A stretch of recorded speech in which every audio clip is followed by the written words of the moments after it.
Welcome back for part number two.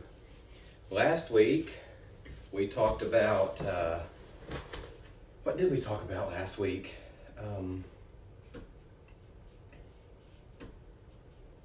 Sorry, getting my stuff pulled up here.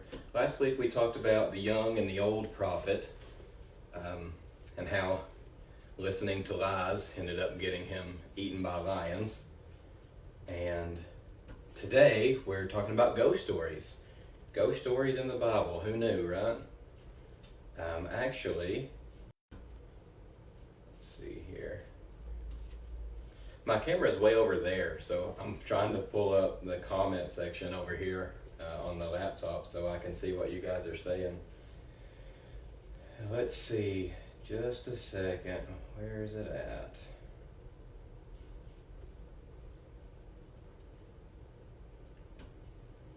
Here it is. Okay, cool. Now I can see some comments. If you guys have comments or questions, please let me know. We'll do our best to respond to them and have a conversation. If you guys saw the Facebook posts I made recently, I said, I really hate that we can't do this together. I hate that we can't be sitting in the same room together and talking, but you know, at least we can do this. At least we can still kind of get together. I can see your comments, you can make them, and I'll do my best to respond to them. I learned last week that it completely blows my mind to try to talk about one thing and read your comments at the same time. So I'm going to intentionally ignore them for just a second, and I'll go back and forth. I'll talk to you so that I can keep my mind on what I'm saying, and then I'll turn to the comments and scroll through them and answer some questions. And right now I'm just kind of killing time, give people an opportunity to sign in. I see Mom signed in, Mr. Steve. Hi Steve, how are you? Miss Wanda, Faye, my beautiful wife.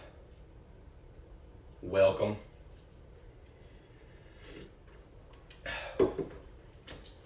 Okay, so let's get started. We're talking about ghost stories today, and you're going to turn to the book of 1 Samuel.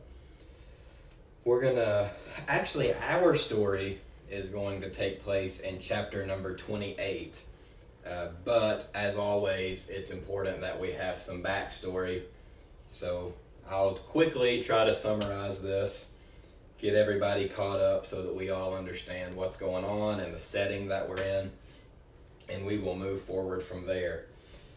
So, let's see.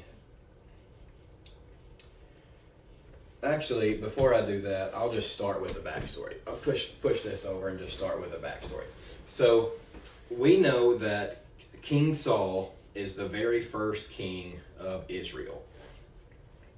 In fact, Israel came and said that they wanted a king, and the prophet Samuel, he is an important character in the story we're talking about. King Saul is important, and the prophet Samuel, you need to remember those names. Those are things that we're talking about here. They came to Samuel and said they wanted to have a king. Samuel talked to God and tried to talk them out of it, but long story short, they decided we want one anyway. Everybody else has a king, so we want a king too. And Saul was chosen. You can go back and read that story. And he started out doing pretty well. There were some small stepping stones that he made that seemed like he was going in the right direction. But his first major, I'm not even sure test is the word, his first major goal that God gave him to do, you find in the book of 1 Samuel in chapter number 15. He told him to go to the Amalekites, which was a nation that was in the Promised Land. Once upon a time, way back, long time ago in our story time in the book of Numbers, the Israelites first move into the Promised Land, and there are people living there. and God says, wipe everybody out. I've given you the land. Clear out everybody. Don't leave any nations. It's all for you. But they did not listen. They cleared out what they thought was good enough, and they left everybody else there. And throughout the Bible, especially the Old Testament, we see how the people that they left there continually become a problem and a pain in their side. So one of those people are the descendants of a man named Amalek, and they're known as the Amalekites.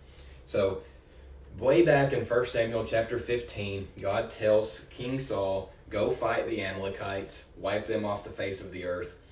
God's exact words are that their sin has become full, and I'm ready to judge them. And this is how we're going to do it. You're going to go fight against them. You're going to kill everything. He said, kill the men, kill the women, kill the children, kill the animals. Anything you can do, totally wipe them out. That was the plan.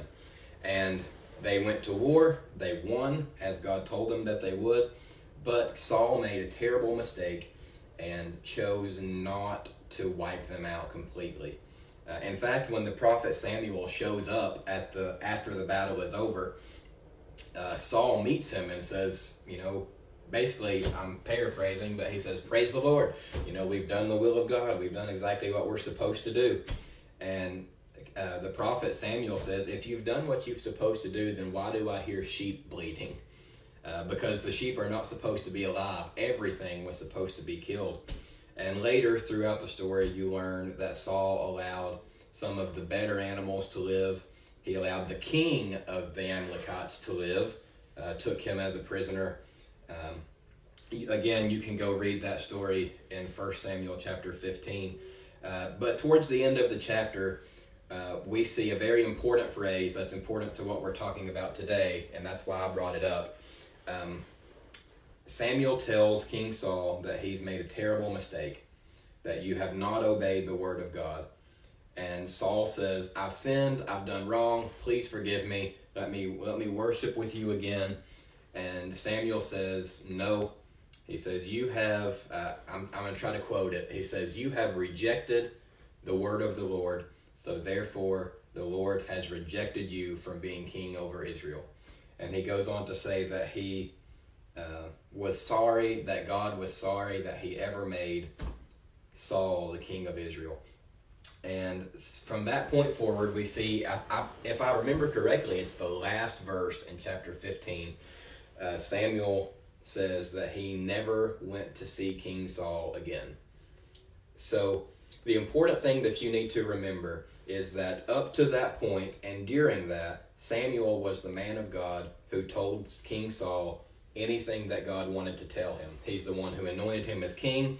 He's the one who told him the things that God wanted to tell him. He was the man. If you needed a word from God, Samuel was the man to get it from. That was his position given to him by God. And King Saul 100% understood that and used him for that. But this was a terrible mistake. And from that point forward, the kingdom was being taken away from King Saul. God said, I will take it from you and I will give it to somebody better than you who will listen when I tell them to do something. So you can go on to read. I'm not going to for time's sake, but you can turn the page if you're reading through. Chapter 15 goes right into chapter 16, and it talks about how the prophet Samuel anoints King David to be king. At the time, he's just a very young boy, but anoints him to be the king, even though he's not king yet. It's a prophecy of sorts, knowing that he will be the king after King Saul. So we see here that God has told King Saul the kingdom will be taken away from him. He knows this. Remember that. Secondly, we know that David has been anointed king. And the two of them used to get along really well, but at the part we're at in our story today, they are currently not getting along very well. For the last several years, King Saul has been chasing David in an attempt to kill him. David has been running all over the place. He's run through the wilderness, he's hidden caves, he's hidden mountains. He's had a few opportunities to kill Saul. He snuck up on him in the middle of the night and left his spear right next to his head, driven in the ground. He cut the skirt of his robe off just to show him that he was close enough to have killed him, but didn't do it. And getting closer to where we're at in our story today, so we can actually get into the meat of it, picking up in chapter number 27 of 1 Samuel. It says that David said, in verse number 1, it says that David said in his heart, let me read it to you. He said in his heart, I shall now perish one day by the hand of Saul, and there is nothing better for me than that I should speedily escape into the land of the Philistines. So essentially, David says, I guess he's forgotten that God promised him that he would be king one day, because in his heart, he's very discouraged. He's been running and running and running because King Saul has been trying to kill him. And he says, I have got to get out of here. I can't keep doing this. I can't run forever. And he says, I'm going to run into the land of the Philistines. And he actually goes from the Philistines into a city called Gath. And he stays with a man, the king there, named Achish. And if that sounds familiar to you, that is because once upon a time, when David was a young man, he fought a Philistine from Gath, whose name was Goliath. Fought against him and won. You can flip back and read that also if you would like. It's a good story. This whole entire story that we're talking about just flows so seamlessly together. It's really hard to find a spot to pick up in. But now we know that David has run away from Israel. He's not living in Israel anymore. He's living with the Philistines in a city called Ziklag. He goes to Gath, a city called Gath first. He meets King Achish. They agree that he can stay and live there. And you can read the story in chapter number 27. He stays there for a year and 4 months, essentially being a mercenary for King Achish.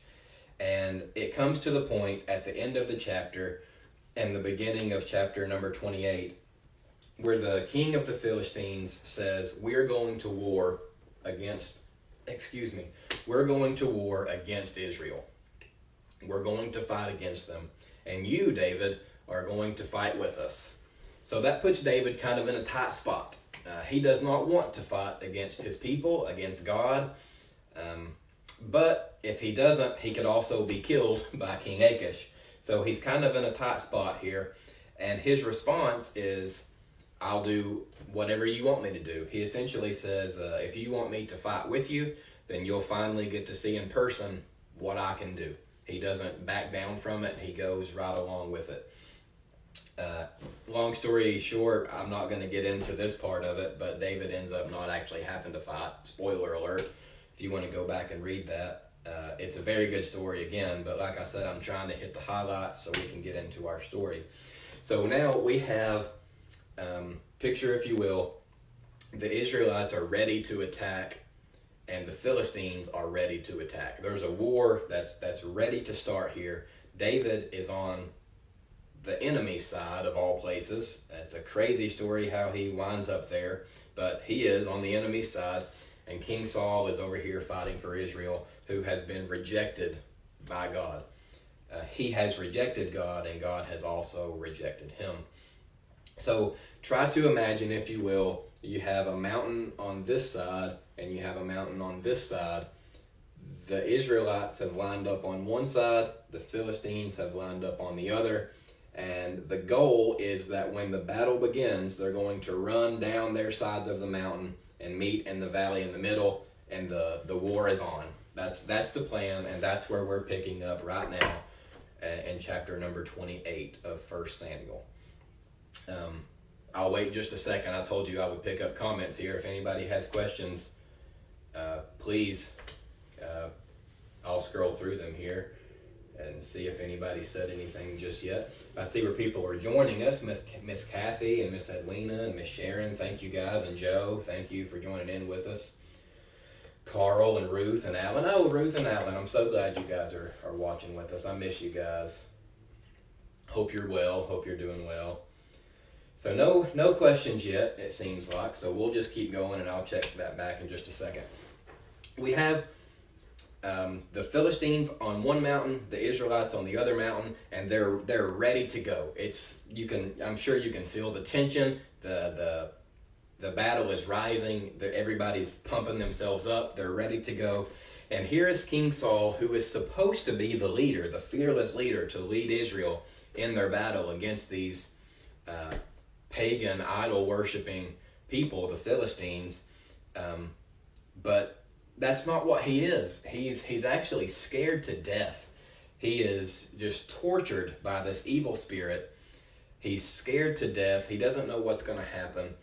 He can't talk to God. God's rejected him. He's rejected God. And in desperation, he cries out to God. It says that he goes to the prophets that are still there. We learn in the beginning of the chapter, in verse number 3 of chapter 28, that Samuel had died, which was just terrible for Saul, because the man of God who he's always depended on is no longer here. There's nobody there to turn to ask questions to ask advice of. The man that he just really put all that faith in is no longer available. And he's in a place of despair and confusion, and I'm sure he's depressed and scared, and just so many combinations all at one time that are flooding against him. I'm sure you can try to understand and put yourself in his mindset and understand where he's at. So we learn, let's read, picking up in verse number 3, let's read a couple verses and we'll back up and talk about it. Now Samuel was dead, we just mentioned that, and all of Israel had mourned him, and they buried him in Ramah, which is his own city.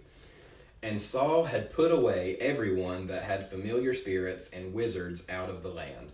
Familiar spirits is a really strange way to interpret somebody who, quote, channels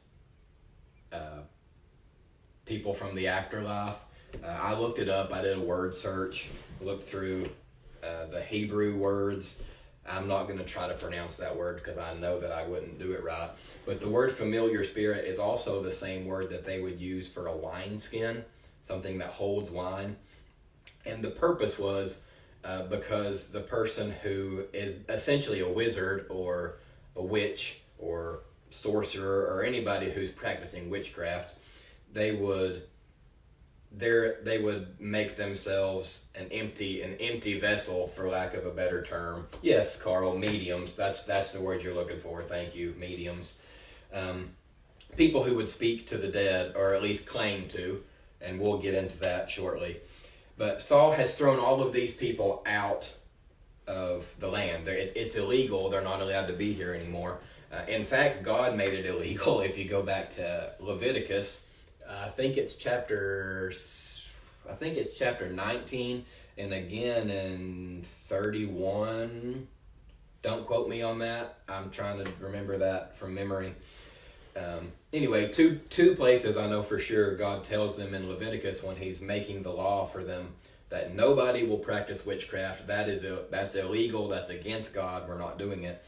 And one good thing that Saul has done is put that into practice. He says anybody who practices witchcraft of any kind is out. You're not allowed to be here. So remember that. Moving forward, verse number 4. And the Philistines came together, and they came and pitched in Shunem, which is a mountain. And Saul gathered Israel together, and they pitched in Gilboa, which is a mountain. We talked about them on two different sides. And Saul saw the host of the Philistines, and he was afraid, and his heart greatly trembled. And Saul inquired of the Lord, and the Lord did not answer him by dreams, or by Urim, or by prophets. And when Saul said to his servants, "Seek me a woman who has a familiar spirit, that I may go to her and inquire of her." Actually, instead of reading all this to you, I think I can do a lot better job of summarizing it. So let's do it that way. Saul says, I'm trying to talk to God, but he isn't answering me. So I'm so desperate, he goes to his servants and he says, go find me a witch. Essentially, that's what he says. Go find me someone who has a familiar spirit, which means They can communicate with people in the afterlife. Go find me a witch. I need them to call up someone so that I can speak to them. I need to talk to God, and he's not listening, so I'm going to try to find a loophole, is what he's thinking. Now, we know that that's terrible thinking, but you can imagine the place that he's in his mind. He's not in a good place. It's not a good place for him to be in. And it says that the servants came back, and they found a witch that was in a city called Endor.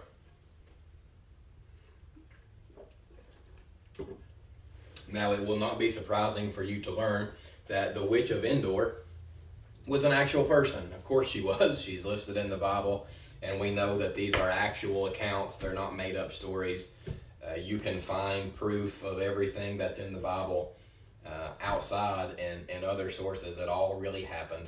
In fact, I sat at the computer today for a while and read things about the witch of Endor, things that she was known for to have done.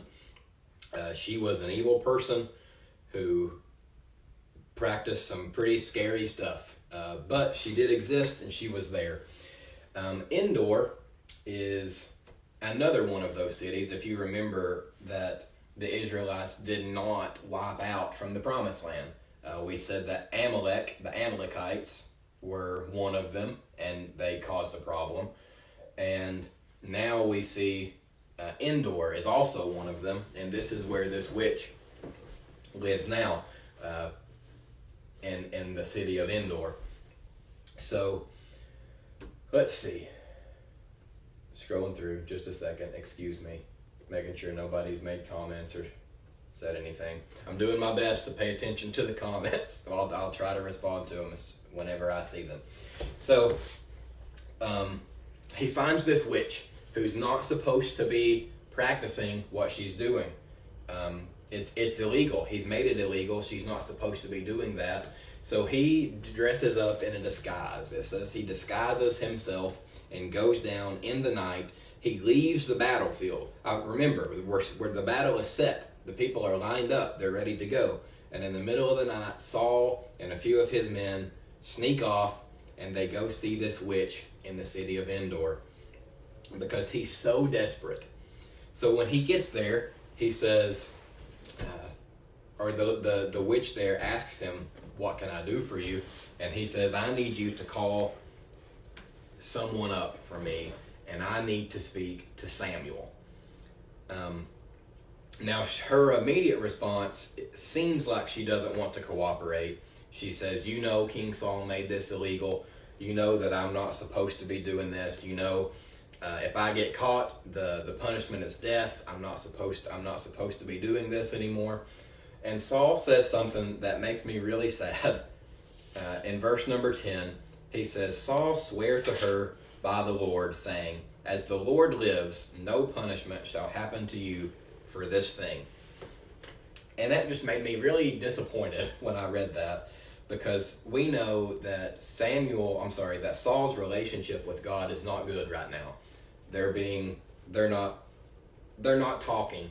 They've rejected each other, and he's gotten to the point where he's seeking after witches in order to get some sort of a response, which is the wrong thing to do.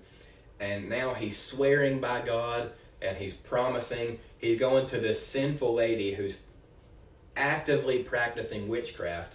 And essentially, I'm paraphrasing, but you can read it for yourself. He says, "I swear to God that nothing will happen to you. You can do what you're supposed to do." And I thought, oh my gosh, Saul, you continually breaks your heart when you see the things that he's doing and the decisions that he's making.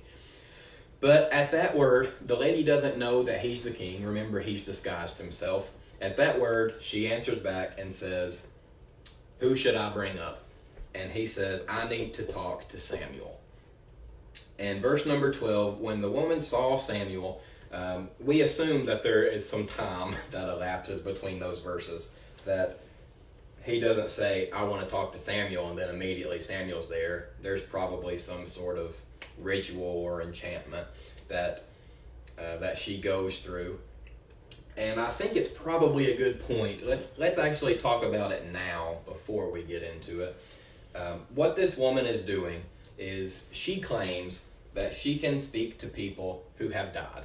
She claims that she can call up spirits or ghosts from the afterlife and speak to them. Our Bible teaches that that can't happen. That's not the case. It says to be absent from the body is to be present with the Lord. We know that there's no person on this earth that can say some words or do some sort of enchantment or spell and have more control over a dead spirit than God has. God has ultimate control, and nobody can. You can't do it. You can't do it. Now, having said that, a necromancer. Yes, thank you, Dad. Necromancer. Having said that, there are some real concerns. It's a real thing that people are possessed by demons. It's a real thing that people are possessed by spirits, and people do things in that are not natural. We can't argue with that fact. And people go out and see movies that have this kinds of witchcraft and exorcisms and demons and these horror movies that frankly scare me to death. I don't want anything to do with them because I understand that this is not a joke. It's not something that's just made up. I don't know. You understand what I'm saying. It's a serious thing. Don't mess with it. I'm telling you that stay away from all sorts of witchcraft. It's not a good thing to be a part of or to be into. In fact, it goes directly against God's commandment. We're supposed to avoid it. So having said that, I said all of that to say, this woman claims that she can do that she can do those things.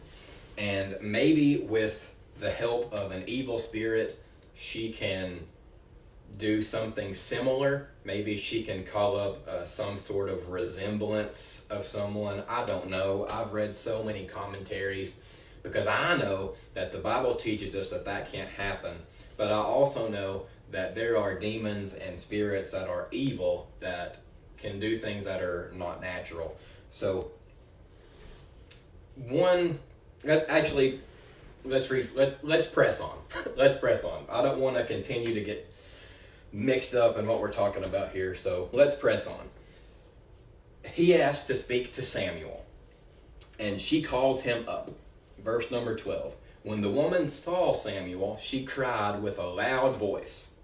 And the woman spoke to Saul and said, "Why have you deceived me? Because you are Saul." Now, it confuses me a little bit how she goes from seeing Samuel to knowing that this is Saul. And I can't give you the answer to that. I don't know how those things are connected and how they go together. But what I do see is that in verse number 12, when she saw Samuel, she cried with a loud voice. Now, in different commentaries that I've read, I tend to agree with, they seem to think that, normally speaking, when she goes through this ritualistic thing, she probably didn't expect anything to happen. In fact, apparently, this is, in this time period, is when it would have been popular for people to use crystal balls or something where nobody else could see what you're pretending to see, and it's easy to fake. And I don't know, I can't tell you, but it makes sense with the story that maybe she would fake things normally. But in this case, whenever she was talking and tried to call up Samuel, she saw him. And she cried with a loud voice. I mean, you would imagine that if she was expecting it to happen, it wouldn't have scared her as it did. And I believe 100% that she did not call up Samuel. I do not believe that it was an evil spirit or a demonic spirit that did that or that worked in that. I believe 100% that in this case, this was the work of God, and he did what he saw fit for this specific time. I don't think that she could do it ever again. If she ever tried again, I don't think it would work. I think this time God allowed it to happen. And the reason why we'll talk about as we press forward. So she sees Samuel. Verse 13, the king said, Saul said to her, don't be afraid. What do you see? And she said, I see gods ascending out of the earth. And he said to her, what form is he of? Or in other words, what do you see? And she said, I see someone coming up out of the earth. Most commentators believe she used the word gods with a lower G because this was something she had never seen before and it completely blew her mind and she didn't know what to call it. Anyway, sees him coming up out of the earth. And King Saul said, what does he look like? And she said, well, he's an old man that's coming up and he has a mantle wrapped around him. And Saul said, yes, that's Samuel. I know exactly who you're talking about. That kind of made me laugh because I thought, I see an old man with a scarf. And he said, yes, I know that old man with a scarf. And that made me laugh. There's no other explanation, but he immediately knows that it's Samuel. And it says that he fell with his face to the ground and he bowed himself. And from this point forward, Samuel is actually talking to Saul, and it seems like this lady of Endor is not a middleman. Miss Kathy, why would he be coming up from the earth? That's a really good question, and again, I believe that this is a thing that God allowed to happen. I don't believe that this lady did this of her power. God allowed this to happen, and he did it.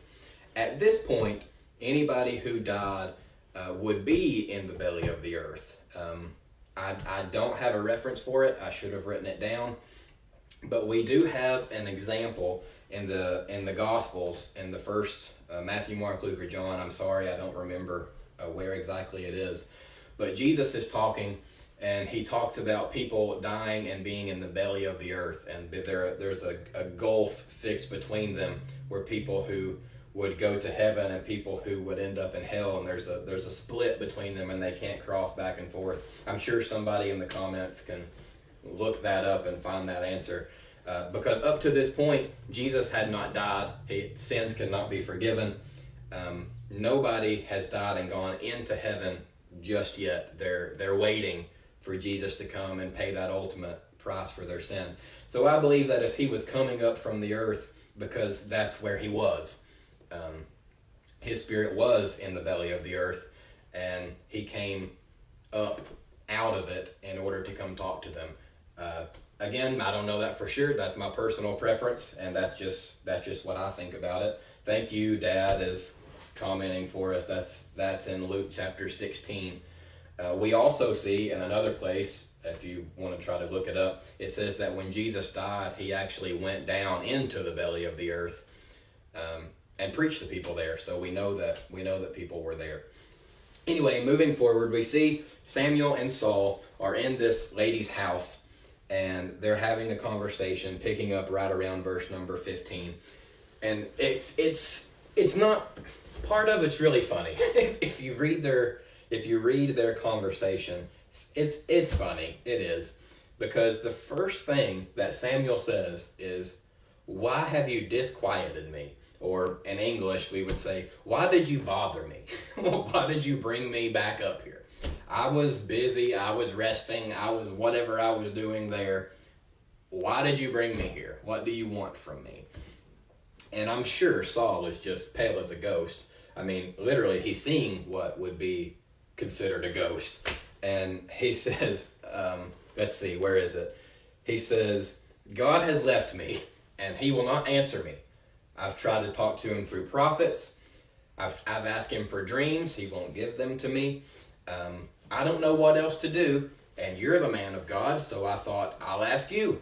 I'll call you up, and I'll talk to you. So please, now that we're here, tell me what I should do."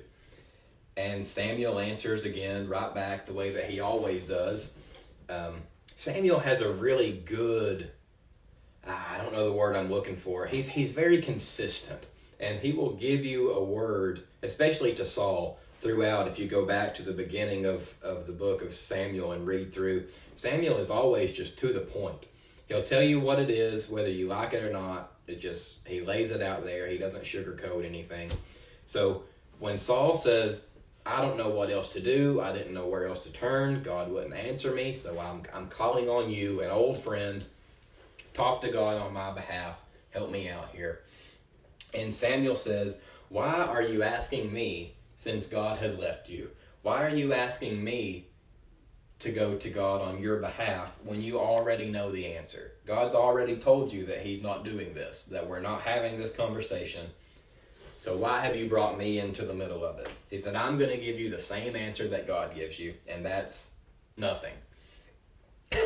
So everything's not going the way Saul hoped that it would go, I'm sure. And we're in verse 17, and the Lord has done to him as he spake by me. Let's see. For the Lord has rent the kingdom out of your hand and given it to your neighbor, even to David. So now Saul is being reminded that God is taking the kingdom from him, and now he knows for certain that it's going to David. That's not new news. Saul already knew that. I'm sure it still hurts, but it's not new news. Moving forward, he says, the reason is because you did not obey me when you fought against the Amalekites. That's in verse number 18. And this is why God is doing this to you this day. He's already told you. You've been rejected. Your place as the king, your services are no longer needed. We're replaced. You've been replaced. You are the weakest link. Goodbye. And he says, more than that, moving on, verse number 19. He says, more than that, the Lord will also allow Israel to lose the war that you guys are going to start tomorrow. Remember, that battle is still lined up. The people are still there. They're ready to fight. And they probably don't even know that Saul has snuck off to go see this, whatever she is, necromancer, medium, whatever you want to call her, witch. And he says, tomorrow, whenever you go to war, you will die. Israel will lose, you will die, and your sons will die with you.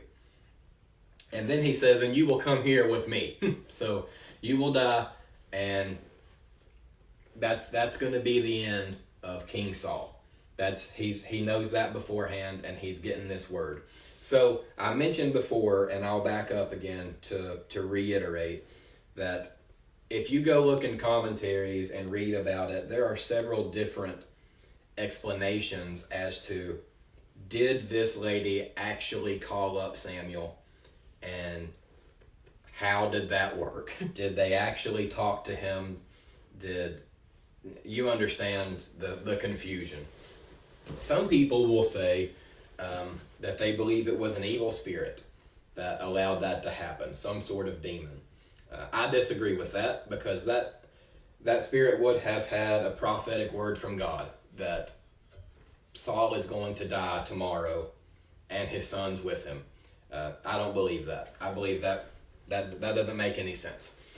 The other option was that the whole thing was a fake. If you go again, look through commentaries, somebody says maybe the whole thing was just made up and it's not real. Again, that doesn't work for the same reason, because this is a prophetic word from God that actually comes to pass. So I'm going to go with option number C, which is the one I mentioned before, that under normal circumstances, this would not be the case. This would not happen. But in this case specifically, God allowed Samuel to come back to give this word to King Saul. Also, just for reference sake, if you look in Matthew chapter 17, you see Jesus on the mountain of transfiguration when he shows a few of the disciples what he looks like in his godly form, and he's glowing. It says that he speaks with Moses and Elijah, who are dead. So we know that God has the ability to bring people back so that they can talk if he so sees. He can do whatever he wants because he's all powerful. So we do have a couple times in the Bible where this happens, though it's not common by any means. So we see Saul receiving this news, back to our story, Saul is receiving this news, which he takes hard. It says he falls to the ground face first. Samuel's gone, and now it's just Saul and his men and the lady of Endor. And it says that Saul falls flat on his face, and he stays there for a long time. He refuses to eat anything. He refuses to drink anything. And people are urging him, please eat something, regain your strength, have something to drink. But he just won't do it. And eventually they convince him, and the lady fixes them some food, and they go back. And I don't want to go into a whole new story, but just for the sake of showing that it actually happened, you can continue on. In fact, if you flip through Samuel, it's actually going to backtrack a second because it's going to explain what happened to David. I told you that he thought he was going to fight against the Israelites, but it turns out he did not. It's going to explain in the next few chapters what actually happened to him. And in the very end, in chapter number 31 of 1 Samuel, it says that the Philistines are fighting with the Israelites, and King Saul dies on Mount Gilboa, which is the mountain that they were set on originally. We don't have a reference of it. You can't go back and read it anywhere, but we can read between the lines and see that if the king dies on the same mountain that their camp was set on, that he should have led the charge and met in the middle. So either A, he did not lead the charge and he stayed behind at the camp on Mount Gilboa, or else they did lead the charge and then they retreated back to the camp and were chased down. I'm not sure. Regardless, we see Saul dying. We see his sons dying. And again, you can read through that in chapter number 31. It actually continues on into the next book of 2 Samuel if you would like to continue that. But for our purposes today, that's the whole story. We found King Saul in a terrible, terrible place where he's no longer following God, and in his act of desperation, he reaches out to a medium to try to speak to a ghost to get a word from God. And I think the story that we would try to walk away, the moral of all of it that we would try to walk away with, is that King Saul was chosen by God. He was anointed by God to be the king. You again, go back and read the story. It's a fantastic story how God led him through things and showed him proof and signs that what he was saying was true. It's a very uplifting story that he's just continually shows him proof. God shows proof that he's going to do what he says he's going to do. But throughout his life, Saul made some bad choices. And some of them didn't even seem that bad at the time. It was just small acts of disobedience. And it's crazy how over time those small things become bigger and bigger, until now we see this man who was anointed by God, chosen to lead God's people, and he doesn't even have a relationship with God anymore. He's gone so far the opposite direction, just from some very small choices at the beginning. I think the moral of the story, the thing that we should walk away with, is how important it is to guard your heart and to guard your mind. When God speaks to you, he's not joking. He doesn't say things just to mess with us. He actually wants you to listen and obey what he says to do. Whether he's speaking to you personally in your prayer time, when you spend time alone with God, he'll speak to us and maybe lead you in to do something, or whether it's just straight out of the Word of God, just straight commandments that are for every believer. It's important that we listen to them and not get led astray by small things, because small things continue to add up until they become a very big thing.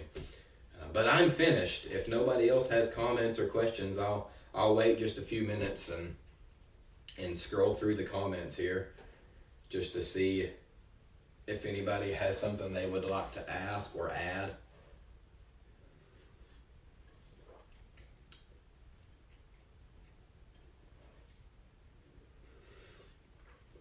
Also, I know it takes a minute to type if somebody's typing. Excuse me, sorry. I know it takes a minute to type if somebody is typing. So if anybody else has a suggestion of something they would like to talk about, that would be a good subject in one of our other studies, please text me or message me or something. Please don't do it publicly where everybody can see it. It's really fun that people don't know the stories first. So let's do them.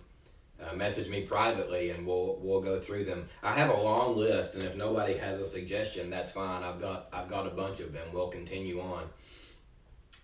But if you have something, by all means, please let me know. Oh, Brittany, yes. Yeah, exactly. She said it's crazy how little decisions in our lives can make such a huge impact. And I think, again, that's a perfect, that's just dead on for what this story is. Because in the beginning of Saul's life, in the beginning of his kingship, he starts out doing pretty well. And he just slowly over time starts making poor decisions. And eventually they snowball into this. Now he's trying to murder somebody in cold blood. And he's turning to witchcraft and turning away from God. And yes, it's very easy to be led astray if you're not careful. And I see you guys saying thank you and that you enjoyed it. I'm glad you did. I hope I did a good job of explaining and summarizing it. I'm guilty sometimes of getting overly zealous and start explaining way more than I need to, or going too far into my backstory. But they're such good stories. It's hard not to get carried away in them sometimes. Whenever we said the very first time, and I'm closing, I just have one more question and I'll read through the comments later after we close the video. Last week when we talked, I mentioned that my intention was not to do this every Thursday. My intention was to move it around, give people an opportunity to see it on different days. Maybe a Tuesday would be good, or a Saturday would be good, or a Sunday evening, or I don't know what people want to do. But the last two times we've done it on Thursday, both times. So again, what do you guys think about that? Do you have a preference on when? Is this working? Should we just make this a thing? Or I don't know. Whatever you guys are happy with, that's what I want to do. I want as many people to participate as can. So one last time, I'll scroll through the comments, and if nobody else has anything, then we'll call it a day. Oh, Miss Crystal, I didn't know you were watching, Crystal. Thank you for joining us.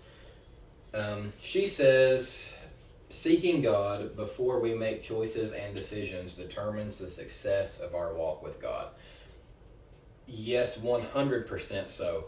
And Saul's life is a great example of that, because when he first starts into his kingship, he does consult God for everything. He turns to Samuel and says, what should we do? He's proactive. He tries to do what God wants him to do.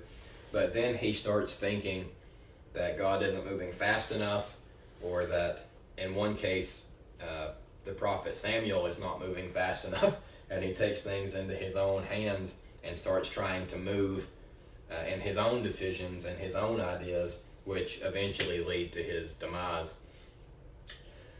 Okay, I don't see any more comments. It looks like we're all wrapped up. Thank you guys, I appreciate it. Stay tuned to the Liberty Church Facebook page. I'll keep updates in the next few days to let you know when the next lesson is and what our subject title will be. And if nobody else has anything, we're all finished. Thank you.